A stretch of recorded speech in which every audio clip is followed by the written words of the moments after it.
Good morning students. Today we will discuss the chapter current electricity. जैसे कि हम लोगों ने लास्ट लेक्चर में करंट इलेक्ट्रिसिटी के बारे में, करंट क्या होता है, इलेक्ट्रिक चार्ज क्या होता है, उसमें मोशन कैसे होता है, चार्ज जब रेस्ट पे होता है तो उस केस में हमने पढ़ा था कि जब चार्ज रेस्ट पे होता है तब इसको क्या बोलते हैं, इलेक्ट्रोस्टैटिक पढ़ते हैं टॉपिक। और अगर चार्ज में मोशन होता है कांस्टेंट वेलोसिटी से, then we say that this is current electricity के तरह पढ़ते हैं। और जब मोशन एक्सेलरेशन के साथ होगा, यानी जब वेलोसिटी कांस्टेंट नहीं होगी, तब क्या पढ़ेंगे, मैग्नेटिज्म पढ़ेंगे। तो आते हैं हम लोग अपने मेन टॉपिक पे। करंट इलेक्ट्रिसिटी में ड्रिफ्ट वेलोसिटी की बात करते हैं, जो कि एग्ज़ाम के अकॉर्डिंग आपके बहुत ही मोस्ट इम्पॉर्टेंट टॉपिक है।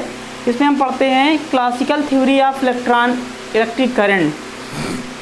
तो इसकी क्लासिकल थ्योरी क्या है, देखिए सबसे पहले एक चीज़ आप जान लीजिए कि किसी भी कंडक्टर में, कोई भी कंडक्टर हमारा दिया हुआ जो है, ये मान लीजिए कंडक्टर है, इसमें कुछ ना कुछ फ्री इलेक्ट्रॉन्स होते हैं। क्या होते हैं, free electrons. A very large number of electric current, या कह सकते हैं a very large number of free electrons present in the conductor. Due to this free electrons current produces in the conductor. The material which have no free electron, their current does not produce. For example, insulator. In insulator, the number of free electrons are very low, as we can say in some insulators approx 0 free electron, so their current does not produce. तो हम अपनी बात करना है हमको drift velocity क्या होगी। तो ड्रिफ्ट वेलोसिटी होती किसकी है, ड्रिफ्ट वेलोसिटी होगी उस इलेक्ट्रॉन के, जो इलेक्ट्रॉन फ्लो करेगा उसका क्या होगा। तो चलिए हम बात करते हैं, स्टार्ट करते हैं इसको कुछ बेसिक चीज़ों को बताने के बाद। देखिए ये हमारा है इलेक्ट्रॉन, ठीक है। अगर मान लेते हैं कि यहाँ पर अगर हम कोई एक्सटर्नल इलेक्ट्रिक फील्ड इसको दे दें, एक्सटर्नल इलेक्ट्रिक फील्ड इस डायरेक्शन में अगर दे दें, एक्सटर्नल का मतलब बाहर से, कनेक्ट नहीं है अभी, इसको समझिएगा। जैसे ही इलेक्ट्रॉन देंगे, सॉरी इलेक्ट्रिक फील्ड यहाँ पर देंगे हम, तो इलेक्ट्रॉन्स कहाँ होगा, इलेक्ट्रॉन्स का movement in the opposite direction to the electric field होने लगेगा। ये सभी इलेक्ट्रॉन इस साइड भागने लगेंगे, और भागने के बाद इस जगह पे इलेक्ट्रॉन सारे आकर क्या करेंगे, एक्यूमुलेट कर जाएंगे। एक वर्ड है एक्यूमुलेट, ये आएगा बार बार। एक्यूमुलेट का मतलब होता है जमना, ठीक है। यहाँ पर आकर के जमना स्टार्ट करेंगे। जब यहाँ पर इलेक्ट्रॉन आएगा तो यहाँ पर क्या होगा, पॉजिटिव चार्ज यहाँ पर सारे के सारे कलेक्ट हो जाएंगे, ठीक है। तो अभी तक हम लोगों ने पढ़ा था कि ई इनसाइड द कंडक्टर 0 होता है इलेक्ट्रोस्टैटिक में। अब देखिए इनसाइड द कंडक्टर, यहाँ पर इलेक्ट्रिक फील्ड जो प्रोड्यूस होगी, देखो यहाँ पर प्लस है, यहाँ पर माइनस है, तो कहाँ पर होगा, कुछ इस डायरेक्शन में इलेक्ट्रिक फील्ड प्रोड्यूस होगी। इस इलेक्ट्रिक फील्ड को हम बोलेंगे इंड्यूस्ड इलेक्ट्रिक फील्ड, ओके। अब आते हैं, बात करते हैं, इतना समझ में आ गया। अब बात करते हैं इस एक्सटर्नल इलेक्ट्रिक फील्ड को अगर हम हटा के क्या करें, इसको एक किसी बैटरी से कनेक्ट कर दें। बैटरी से कनेक्ट करेंगे तो क्या होगा,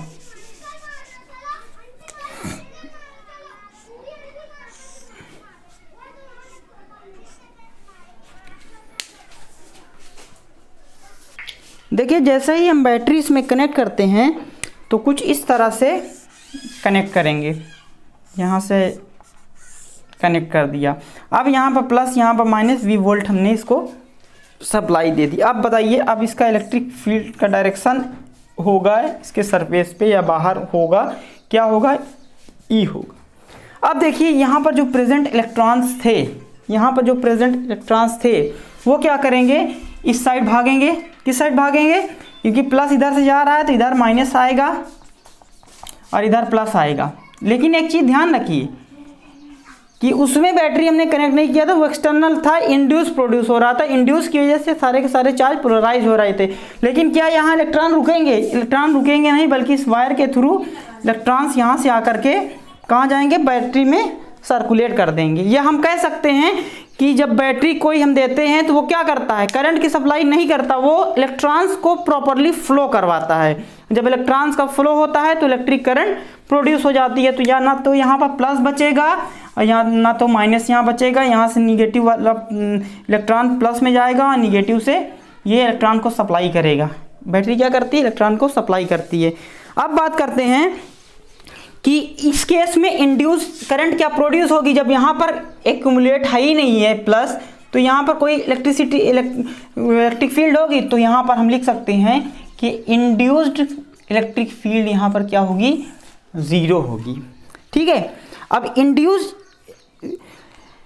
करंट अगर जीरो हुई तो इससे हम लिख सकते हैं कि जो हमारी इलेक्ट्रिक फील्ड है इनसाइड द कंडक्टर वो जीरो नहीं होगी। और जब जीरो नहीं होगी अब हमारा स्टार्ट होता है करंट इलेक्ट्रिसिटी। ठीक है। इलेक्ट्रिक फील्ड इनसाइड भी होगी। ठीक है। अब जब हम लोगों ने इलेक्ट्रिक चार्ज वाला टॉपिक इलेक्ट्रोस्टैटिक पढ़ा था, वो आइसोलेटेड बाइनरी सिस्टम के लिए था, लेकिन यहाँ पर आइसोलेटेड सिस्टम जरूरी नहीं है कि हो। तो हम मान लेते हैं उसमें इलेक्ट्रिक फील्ड कुछ हो सकती है। तो कुछ कैलकुलेशन हम पहले कैलकुलेट कर लेते हैं। एफ इक्वल टू क्या हमने बताया था? क्यू इंटू ई। क्यू यहाँ क्या है? Q is the charge electron. तो एफ इक्वल टू क्या आया? ई। ठीक है। ये किस में था? Force on electron. अगर लिखेंगे फोर्स ऑन इलेक्ट्रॉन पढ़े हुआ, एफ इक्वल टू माइनस ई हो गया। अब एक्सेलरेशन इसमें प्रोड्यूस होगा, वो फोर्स ऑन इलेक्ट्रॉन अपान मास होगा। तो यहाँ पर वैल्यू उठा के पुट कर दीजिए तो ये आएगा। ठीक है, क्लियर। अब इसमें हम मॉड अगर लगा देते हैं कि टोटल एक्सेलरेशन ही हमको लेना हो तो ई अपान एम हो गया। तो ये सभी चीज़ें को अभी हम देखेंगे। अब यहाँ से कि हम क्या कह सकते हैं? देखिए, यहाँ से हम कह सकते हैं कि it seems that electron will move with acceleration A and its velocity will keep on increasing. जब बैटरी से हम कनेक्ट करेंगे इसको तो क्या होगा? इस पॉइंट को आप लिख लीजिए, ये इसको नोट कर लीजिए पहले। देखिए, ये it seems that, its figure बनाने के बाद, क्रम लिखने के बाद, that electron will move with acceleration A, with acceleration A, with acceleration A and its velocity, obvious सी बात है एक्सेलरेशन है तो वेलोसिटी क्या होगी? इंक्रीज करेगी। And its velocity will keep on increasing, will keep on increasing. Velocity क्या हो रही है इनकी? समझ में आ रहा है ना? It seems that electron will move with acceleration a and its velocity will keep on increasing, but due to continuous collision,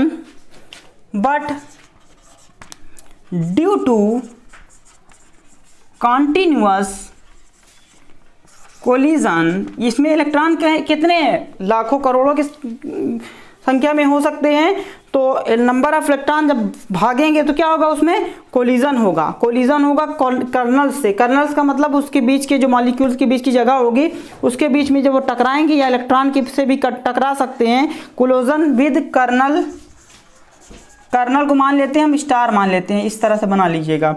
with kernel collision, with kernel, kernel का मतलब वो किसी अननेसेसरी बीच के जो रेजिस्टेंस होते हैं उससे टकराएंगे। The velocity of electron, the velocity of, जब टकराएंगे तो क्या होगा? वेलोसिटी क्या होगी? ज़्यादा होगी? कम होगी ना? वेलोसिटी ज़्यादा कम होगी। But due to continuous collision with kernel the velocity of electron goes on decreasing. क्या होगा? कीप्स ऑन या गोज ऑन डिक्रीजिंग, इलेक्ट्रॉन क्या होगा, डिक्रीज करेगा, ठीक है, डिक्रीजिंग ओवरऑल वेलोसिटी क्या होगी इसकी, डिक्रीज कर जाएगी। Electron moves with constant small velocity in the direction, electron क्या होगा, यहां से लिख सकते हैं electron moves with constant, electron move with constant small velocity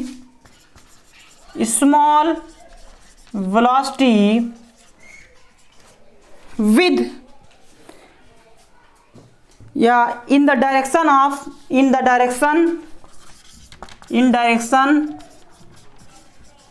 opposite to the electric field के अगेंस्ट में कांस्टेंट स्पीड वेलोसिटी से क्या होंगे, चलेंगे। एंड दिस डायरेक्शन, या कह सकते हैं ये जो स्पीड है इलेक्ट्रॉन की, कॉमा लगा के लिखना, इज कॉल्ड ड्रिफ्ट वेलोसिटी, ठीक है। यह डिफिनीशन किसकी थी, ड्रिफ्ट वेलोसिटी की, is called drift velocity. Okay, देखिए बात करते हैं, फिर से एक बार देख लेते हैं, बहुत इजी है डिफिनीशन।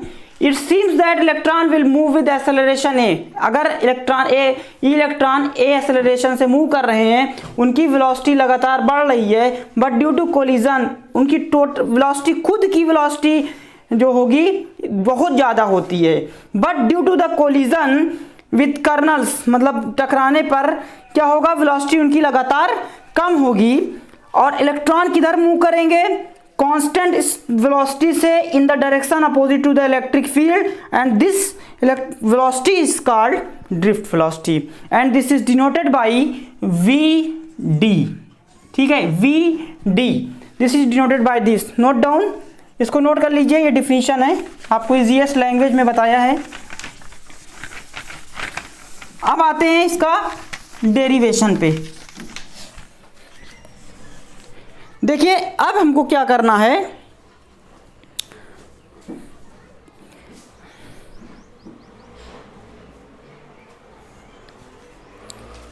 देखो एवरेज स्पीड इसकी कितनी होती है इलेक्ट्रॉन की, इतना इसको लिख लीजिएगा कहीं पे नोट में, 10⁵ मीटर पर सेकेंड। एक पर्टिकुलर इलेक्ट्रॉन की जो स्पीड होती है 10⁵ मीटर पर सेकेंड, उसकी एक की वेलोसिटी होगी, या स्पीड भी बोल सकते हो, तो एक इलेक्ट्रॉन की इतनी होगी। और अगर एवरेज वेलोसिटी की बात किया जाए, देखो बहुत तेजी से दौड़ रहे हैं सब, जब टकराएंगे तो क्या होगा, 10⁻⁴ मीटर पर सेकेंड, यानी अप्रॉक्स 0 तक हो सकती है, ठीक है। और इसी वेलोसिटी को हमको कैलकुलेट करना है, जो बहुत कम वेलोसिटी है उसको कैलकुलेट करना है। तो एक फार्मूला हमको मिलता है यहाँ से, VD equal to minus E torque upon m। इस फार्मूले को हमको डेरिवेशन करना है, क्या करना है, प्रूफ करना है, तो लिखें प्रूफ, ठीक है, इसका प्रूफ।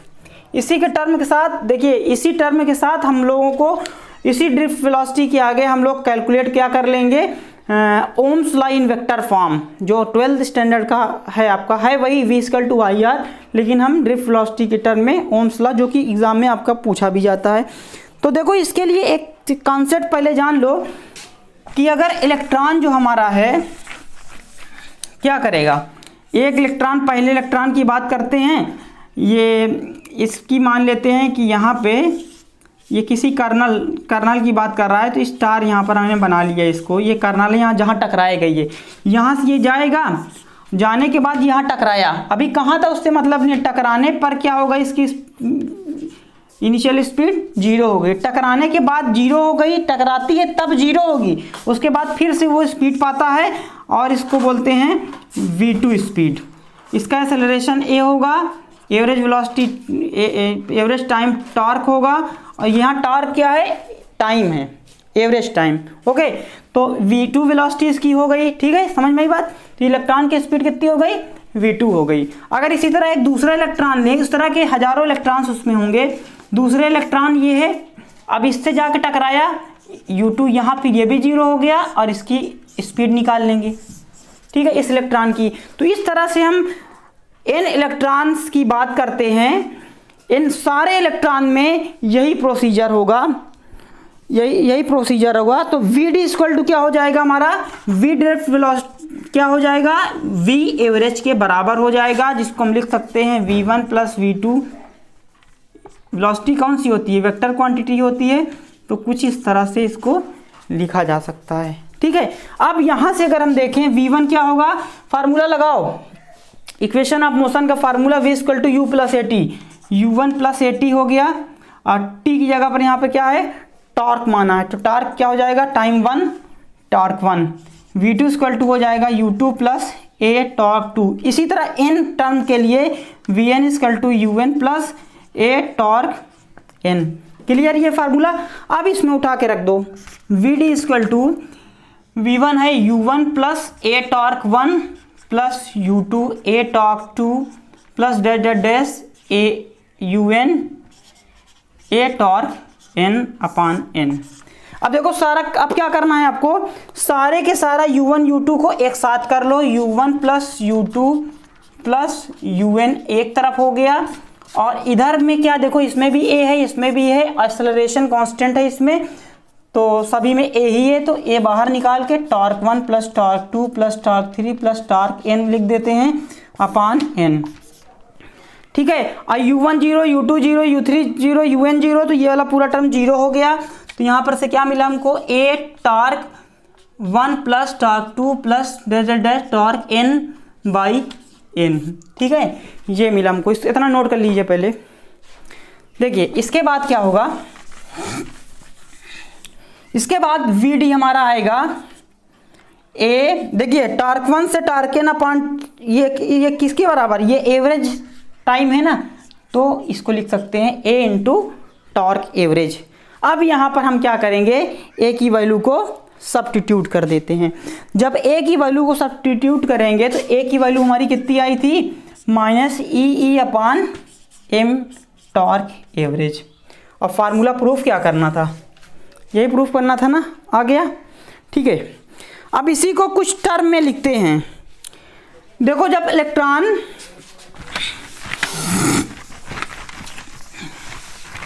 एक इलेक्ट्रॉन ये है, एक इलेक्ट्रॉन ये वाला है, ये टकरा, यहाँ से यहाँ गया टकराया, दूसरा इलेक्ट्रॉन थोड़ा डिस्टेंस और जब बाद जाके टकरा सकता है, कुछ इलेक्ट्रॉन पास पास में टकराएंगे, तो जो उनका टाइम वो होगा, उनका पाथ मतलब उनका जो डिस्टेंस होगा, एक का x1 होगा, x2 होगा, x3 होगा, इसी तरह xn तक हो सकता है। तो एवरेज अगर हम पाथ की बात करें तो उसको बोलते हैं मीन फ्री पाथ, जिसको आप लोगों ने जैसे गैस में पढ़े थे 11th क्लास में, वही है।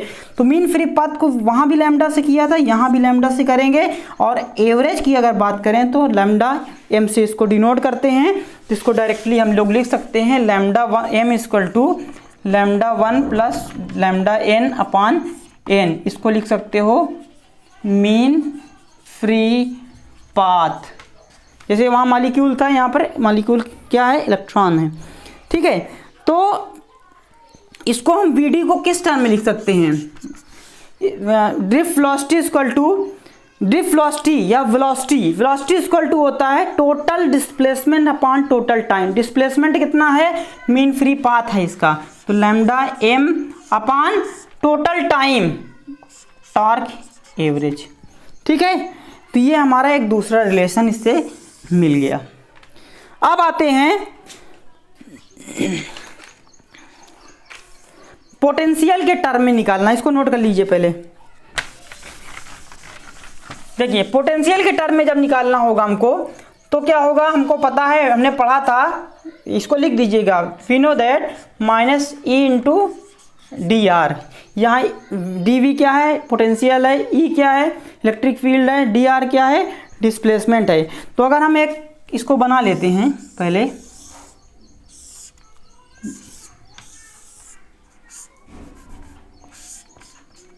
ठीक है, इस तरह से जब हमने बनाया, इसकी लेंथ अगर मान लो हमने एल ले लिया, क्या ले लिया, एल लेंथ ले लिया, इलेक्ट्रिक फील्ड इधर कहाँ होगी, इस साइड में होगी, इस डायरेक्शन में, ठीक है। और इसकी वेलोसिटी इलेक्ट्रॉन की v मान लें, और तो यहाँ से क्या होगा, dv का मतलब डेल्टा v, यानी यहाँ पोटेंशियल क्या हमने दिया बैटरी का, v दिया है, क्लियर। इसको क्या दिया, v दिया है, इक्वल टू माइनस प्लस से मतलब नहीं है हमारा, e है, और dx क्या है, डिस्प्लेसमेंट क्या है, d डिस्प्लेसमेंट कितना है, dl नहीं है बल्कि ये l ही है, क्या है, l है। यहाँ से यहाँ तक पूरा बात कर रहे हैं पोटेंशियल का, तो यहाँ से हमारा v इक्वल टू क्या आया, e इंटू एल, तो e इक्वल टू क्या हो जाएगा, e equal to v by L आ गया। तो इसको एक इक्वेशन मान के रख देते हैं। अब हम क्या करते हैं, vd में इसकी वैल्यू को पुट कर देते हैं। तो देखो vd में पुट करिए, वैल्यू क्या आता है, e इक्वल टू क्या आया, v बाई एल, ठीक है, v बाई एल। तो vd में पुट कर दो इसको, vd equal to minus e upon m, e की वैल्यू कितनी आई, v by L into torque average, ठीक है। ये वैल्यू आई जो कि हमको दूसरा एक टर्म दे गई माइनस ई वी, और इसमें से चाहे तो आप माइनस प्लस हटा सकते हो, लेकिन रखा रहने दो, कोई दिक्कत नहीं। V D equal to minus E V upon M L into torque average, torque average लिखो या टॉर्क ही लिख दो, कोई दिक्कत नहीं है। अब हमारा ये पूरा कंप्लीट हो गया यहाँ से, ठीक है, इसको नोट कर लीजिए। फिर आगे बताते हैं relation between current and V D, note हो गया।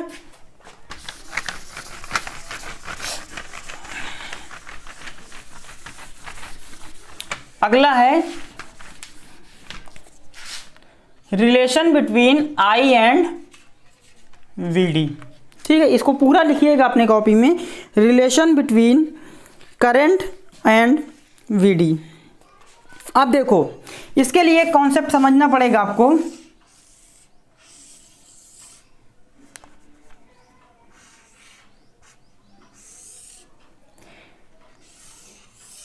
देखो अभी हमारे पास क्या था, एक क्रॉस सेक्शन एरिया का कोई कंडक्टर था, और उसका एक कोई क्रॉस सेक्शन लेते हैं, एक क्रॉस सेक्शन लेते हैं जिसमें ई इलेक्ट्रॉन्स, जिसमें एन इलेक्ट्रॉन्स हैं, ठीक है। अब इलेक्ट्रॉन फ्लो होगा इस डायरेक्शन से, इस साइड में मान लेते हैं कि आ रहा है, इलेक्ट्रॉन किधर आ रहा है, इस साइड में इलेक्ट्रॉन्स आ रहे हैं। तो यहाँ पर इलेक्ट्रॉन आया, तो ये आया जब, तो यहाँ से यहाँ पर जब शिफ्ट हुआ, तो ये यहाँ से जब इलेक्ट्रॉन यहाँ गैप में आया होगा, और गैप वाला इधर भागे होंगे ना, एक दूसरे के पीछे लगे हैं। तो यहाँ पर जितने भी मान लेते हैं कि यहाँ पर से जितने इलेक्ट्रॉन इधर कूदें, और इधर वाला क्या होगा, इधर वाले सब इसमें कूद जाएंगे, ठीक है, इसमें आ जाएगा। तो इसका क्रॉस सेक्शन कितना है, ए है, और इसका डिस्टेंस हम लोग मान लेते हैं, पर यूनिट वॉल्यूम की बात करें तो वी डी इंटू टी, ये क्या हुआ, इसका डिस्टेंस हुआ। ये देखो ये कैसे आ गया, वी डी इंटू टी, देखो वी डी इक्वल टू होता है distance upon time, distance upon time. तो डिस्टेंस निकालना हमको, तो क्या हो जाएगा, डिस्टेंस इक्वल टू यहाँ से क्या हो जाएगा, वेलोसिटी इंटू टाइम, तो वी डी इंटू टी। बात समझ में आई, डिस्टेंस क्या लिख दिया, वी डी इंटू टी, क्योंकि किस नया टर्म हमको लेना नहीं है। तो अब बात करते हैं कि कितने टाइम में यहाँ से यहाँ गया था, वो उसको मान लेते हैं डी टी, क्लियर।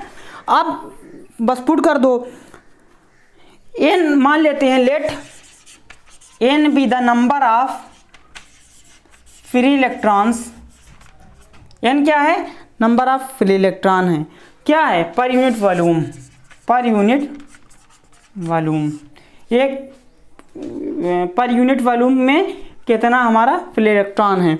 अब आगे लिखो इसमें number of electron, number of electron that passes cross section in time dt, that passes from cross section in time dt, in time dt, वो कितना हो जाएगा, ये किसके बराबर होगा, equal to number of electron present in shaded region. Shaded region कौन सा है? ये वाला, यही बताया ना, उतने ही इलेक्ट्रॉन जाएंगे। तो चार्ज कितना हो जाएगा? सो चार्ज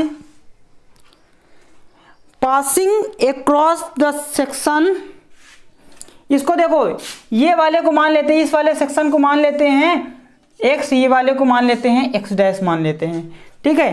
तो चार्जेस एक सेक्शन से कितना पास हो रहा? Charges passing across section, passing across section x, एक सेक्शन से कितना पास हो रहा है? तो डी क्यू कितना होगा? डी क्यू क्या होता है? नंबर, देखो ये वाला फार्मूला आपने पढ़ा होगा, Q equal to N E, इसको भूलना नहीं। तो नंबर ऑफ इलेक्ट्रॉन, इसको लिख सकते हैं number of electron passing into value of charge. Value of charge कितना है? इलेक्ट्रॉन खुद है। तो इसको क्या लिख सकते हैं हम लोग? D Q equal to number of electron n into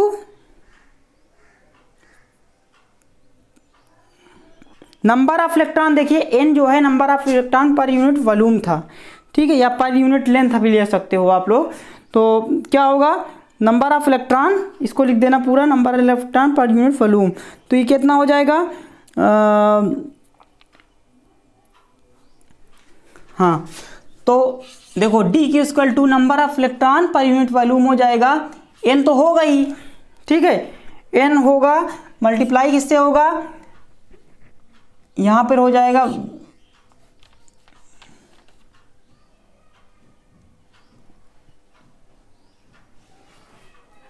v dt into ए, ठीक है, v dt ये, ठीक है,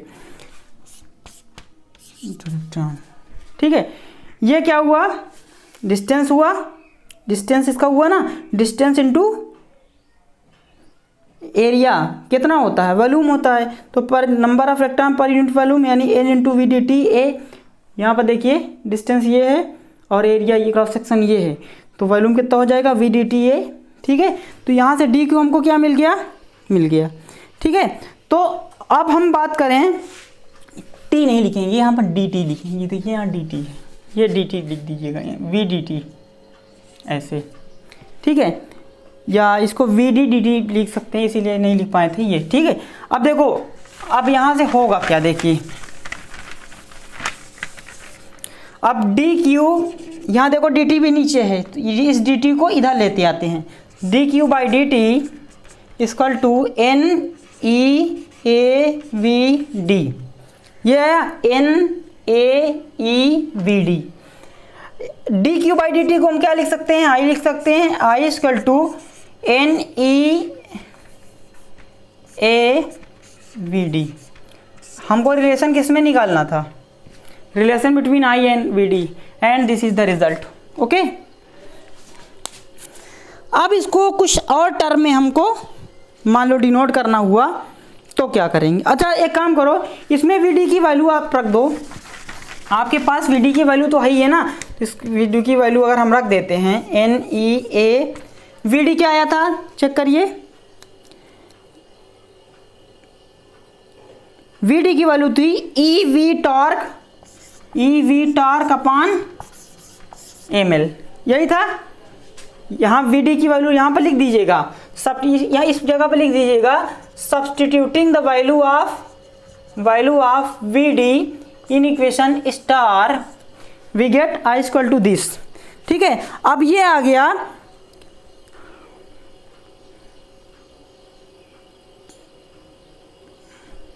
अब क्या करोगे? अब इसी में से v की वैल्यू निकाल लो। यहाँ पर देखो यहाँ भी है, तो वी स्क्वायर हो जाएगा। तो पहले चेक करते हैं, आई इक्वल टू ये कितना आया, एन ई दो बार है तो एक बार कर दो, A torque V by M L, ठीक है। अब देखो, अब यहाँ से v जब निकालेंगे तो v बराबर हमारा आएगा v equal to M L by N E square A to I. अब आप ध्यान से देखिए अगर इसको, तो ओम्स लॉ की तरफ इशारा कर रहा है ना, V equal to I R. ये इसका मतलब ये वाला जो टर्म है पूरा का पूरा क्या है, रेजिस्टेंस है। इसको हम लिख सकते हैं एम क्या है, mass of electron, L is the length जो उसकी पूरी लेंथ दी गई थी, एन क्या है, नंबर ऑफ इलेक्ट्रॉन प्रेजेंट पर यूनिट वॉल्यूम, वो क्या होगा, नंबर ऑफ इलेक्ट्रॉन। चार्ज की वैल्यू, वन चार्ज की वैल्यू फिक्स होती है चार्ज, और क्रॉस सेक्शनल एरिया भी कांस्टेंट है, और टॉर्क एवरेज जो होगा वो भी कांस्टेंट। ये सारी कांस्टेंट क्वांटिटी हो गई, सारी की सारी क्वांटिटी कांस्टेंट हो गई। अब जब कांस्टेंट हो गई तो इसको हम कुछ इस तरह से लिख सकते हैं, V is directly proportional to I which is Ohm's law. ठीक है, यहाँ से भी आप दिखा सकते हो, इसको आगे बताएंगे इसके आगे ही। ठीक है, क्लियर। तो यहाँ से हम ये पॉइंट लिख सकते हैं कि हमारा जो R आया वो क्या आया। देखिए जब कर प्रोपोर्शनलिटी हमने लगाया था तो उससे पहले क्या था, R इक्वल टू